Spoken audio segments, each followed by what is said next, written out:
اپنی خوبیوں پر زیادہ سے زیادہ توجہ رکھیں۔ جب آپ کسی میں کوئی خوبی دیکھتے ہیں اور اس شخص کی اس خوبی پر تعریف کرتے ہیں تو اس کو بہت اچھا لگتا ہے۔ جب کوئی اچھا کام کر رہا ہوتا ہے، آپ اس کی تعریف کرتے ہیں تو وہ اور بھی زیادہ اپنے کام کو اچھے انداز میں کرنے لگ جاتا ہے، اور بھی زیادہ اچھا کرنے لگ جاتا ہے۔ بالکل اسی طرح اپنے آپ کی خوبیوں پر اپنی تعریف کریں اور اپنے اچھے کام پر دوسروں کے سراہنے کی توقع چھوڑ کر اپنے آپ کو خوب داد دیں۔ لوگوں کا انتظار نہ کریں کہ وہ آپ کی حوصلہ افزائی کریں گے۔ آپ کو پتہ ہے آپ نے اچھا کام کیا ہے، آپ نے اہم کام کیا ہے، تو آپ خود اپنے آپ کو بہت ساری داد دیں۔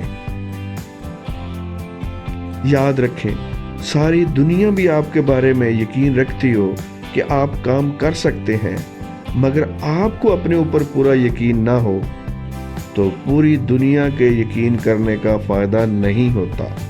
اس لیے اپنے آپ کو یقین دلانے کی کوشش کریں، دنیا کو نہیں۔ سب کچھ ممکن ہو سکتا ہے اگر آپ کو اپنے آپ پہ یقین آ جائے۔ اس لیے ضروری ہے کہ آپ اپنے مائنڈ سیٹ پہ کام کریں۔ اپنی جھوٹی انا سے نجات حاصل کریں۔ دل میں یہ خواہش نہ آنے دیں کہ ہر کوئی آپ کی خواہ مخواہ عزت کرے، آپ کی ذات کو اہمیت دے۔ بعض لوگ ہر کام دوسروں کو خوش کرنے کے لیے کرتے ہیں تاکہ لوگ انہیں پسند کریں، لیکن اہم بات یہ ہے کہ آپ اپنے بارے میں کیا سوچتے ہیں۔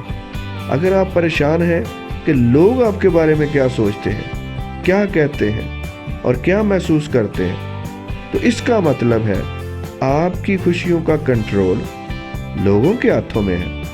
وہ آپ کو پسند کریں گے، اچھا سمجھیں گے تو ہی آپ کو خوشی ہوگی، ورنہ خوشی آپ کو نہیں ملے گی۔ اپنی خوشیوں کو دوسروں کے ہاتھوں میں نہ دیں، لوگوں کے حوالے نہ کریں۔ سوچنے دیں لوگوں کو، سب سے بڑا روگ کیا کہیں گے لوگ۔ اپنی ذات سے مطمئن رہیں، اپنے بارے میں خود سوچیں۔